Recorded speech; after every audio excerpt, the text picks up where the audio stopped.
بسم اللہ الرحمن الرحیم۔ بچوں کا خون پینے والی ملکہ بروز جمعرات 96 سال کی عمر میں ملکہ برطانیہ مر گئی۔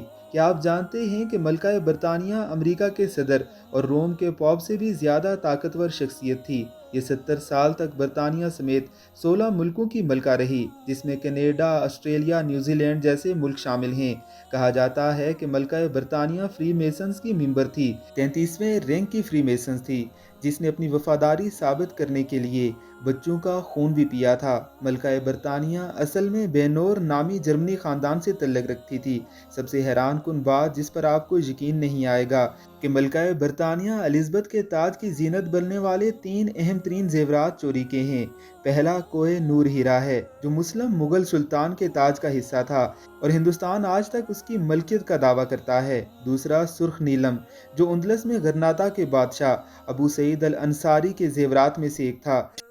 اشبیلیا، جس کا موجودہ نام سیویل ہے، اس کے بادشاہ پیڈرو دی ٹیریبل نے اس کی دعوت کی اور دھوکے سے گھر بلا کر قتل کر دیا اور اس سرخ نیلم پر قابض ہو گیا۔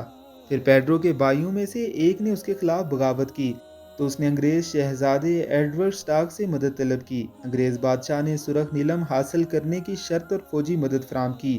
یوں غرناطہ کے بادشاہ کا سرخ نیلم انگریز کے پاس پہنچ گیا۔ تیسرا کولنین ڈائمنڈ ہے، جو برطانوی تاج کا حصہ ہے، جسے 1905 میں جنوبی افریقہ کے ایک کان سے نکالا گیا تھا۔ افریقیوں کو اس کان کو کھودنے کے لیے غلام بنایا تھا اور اس میں سینکڑوں افریقی اس کے گڑھے میں گر کر مر گئے۔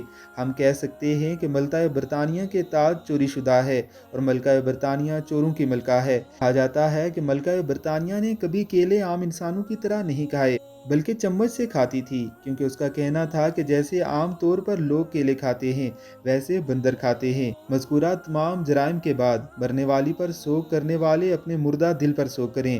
جس ملکہ کی سلطنت بچوں کے خون پینے سے شروع ہو کر لوٹ مار تک پھیلی ہو، اس کی موت پر کاہے کا غم۔